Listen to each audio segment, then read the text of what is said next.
Está usted sintonizando. Y bueno, ¿qué les parece si vamos con la siguiente noticia, que es de evolución? Bueno, tiene que ver con evolución, y qué bueno que está por ahí Fito para que se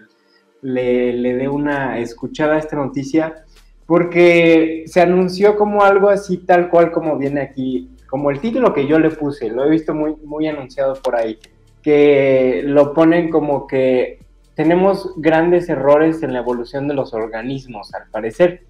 Y no es algo, no es por algo que se haya descubierto recientemente, sino por un método de verificación que curiosamente casi no se usa, digamos, para establecer cómo son las relaciones evolutivas entre los organismos. Pero para hablar de eso, y como el artículo habla de filogenia, pues vamos a hablar primero sobre eso, la filogenia, los árboles filogenéticos.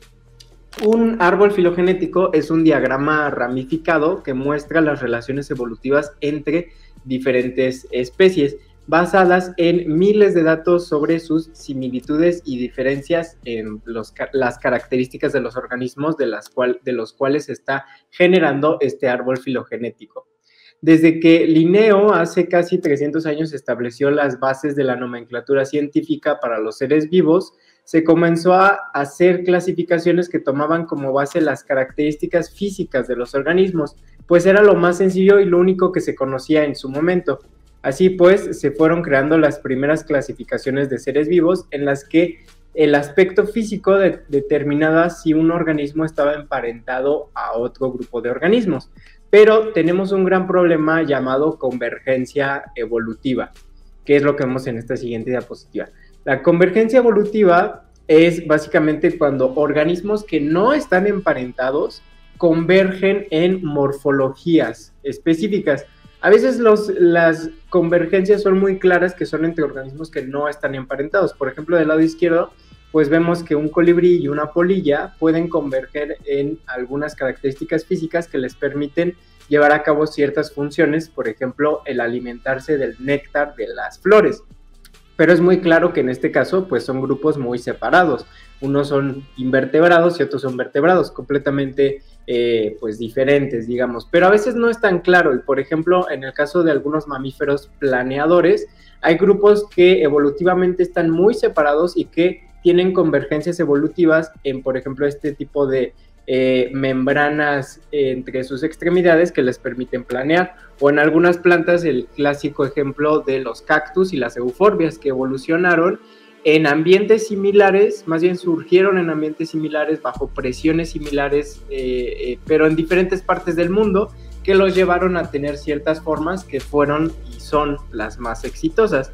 Este problema de la convergencia evolutiva, cuando ciertos organismos convergen en características morfológicas similares, pero en realidad no están emparentados, pues lleva a problemas grandes en cuanto a la clasificación, que se basa en características morfológicas. Pero con el tiempo, este uso de características se fue haciendo más fino. Se integraron características microscópicas, celulares, fisiológicas y hasta biogeográficas, que permitieron de cierta manera ir quitando este sesgo generado por la convergencia evolutiva, que hacía creer que ciertos grupos estaban emparentados cuando en realidad habían tenido historias evolutivas muy distantes. Pero todo se revolucionó mucho más cuando hace unas pocas décadas iniciaron herramientas moleculares que permitieron secuenciar genomas completos.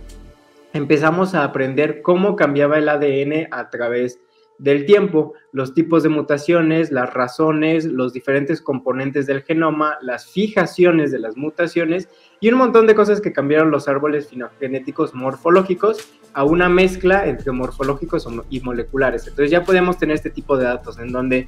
de diferentes especies podemos alinear sus secuencias específicas que se sabe que son conservadas a través del tiempo y de las cuales se saben sus tasas de mutación, y entonces ver cómo cambiaban a través del tiempo y cómo iban divergiendo, y entonces así poder integrar esos datos a la evolución de los organismos. Ahora, pues resulta que nos dimos cuenta de que muchos de los datos morfológicos, comparándolo con los datos moleculares, estaban errados, pero muchos taxónomos, algunos un poco tercos, querían seguir usando la morfología antes que lo molecular, por tradición, quizás Y en este artículo que les estamos presentando se propone y se enseña una comparativa definitiva entre datos morfológicos contra datos moleculares, que es lo que vemos en pantalla y ahorita vamos a explicar. Los resultados nos dejan ver que estadísticamente, si construyes un árbol evolutivo usando datos moleculares, representa muchísimo mejor la historia evolutiva y empata muy bien con las distribuciones geográficas de los organismos y las historias geológicas de los lugares donde se desarrollaron y se encuentran sus fósiles y sus ancestros. Aquí vemos, por ejemplo, del lado izquierdo, arriba o abajo, un árbol filogenético construido con datos morfológicos, y del lado derecho ese mismo árbol pero construido con datos moleculares. Y luego los colores que vemos se refiere a la distribución de estos organismos y tomando en cuenta los lugares en donde hay fósiles, registros fósiles de estos y de sus ancestros. Y entonces pues vemos que con los datos moleculares tenemos una lógica mucho mayor y más simplista, digamos, más parsimoniosa en cuanto a cómo los organismos evolucionan en lugares en donde realmente se encuentran sus ancestros y los eslabones de sus divergencias evolutivas. Mientras que cuando hacemos estos mismos árboles, pero con características morfológicas, de repente aparece que grupos están muy emparentados, pero resulta que llevan separados geográficamente cientos de miles de años o millones de años, lo cual no hace mucha lógica en algunos casos, porque siempre hay excepciones. Y bueno, al final de cuentas, esto es lo que se está probando ahora, porque la gente que se parece muchísimo físicamente, por ejemplo, a las celebridades, la mayoría de las veces no tienen ningún parentesco con estas, mientras que sus familias y sus familiares cercanos, pues fácilmente podrían verse muy distintos, tal como ocurre en las diferentes especies de nuestro planeta. El uso de la biogeografía para corroborar árboles evolutivos es algo que se propone en este artículo y que tiene toda la lógica del mundo bajo las condiciones que sabemos que la evolución trabaja. Pero curiosamente no es tan usado como se debería. Entonces, esta es la noticia a la cual nos viene a decir básicamente usar datos moleculares es más acertado que usar datos combinados o datos morfológicos, y una forma en la cual podemos verificar que nuestros árboles filogenéticos tengan lógica es haciendo esta comparación con los sitios donde se conocen sus registros fósiles, el comportamiento de su distribución biogeográfica y pues básicamente haciendo uso de dónde habitan y dónde habitaron y cómo se ha comportado digamos, los lugares en donde habitaban desde hace mucho tiempo. Así que esta es la noticia de hoy. Al final de cuentas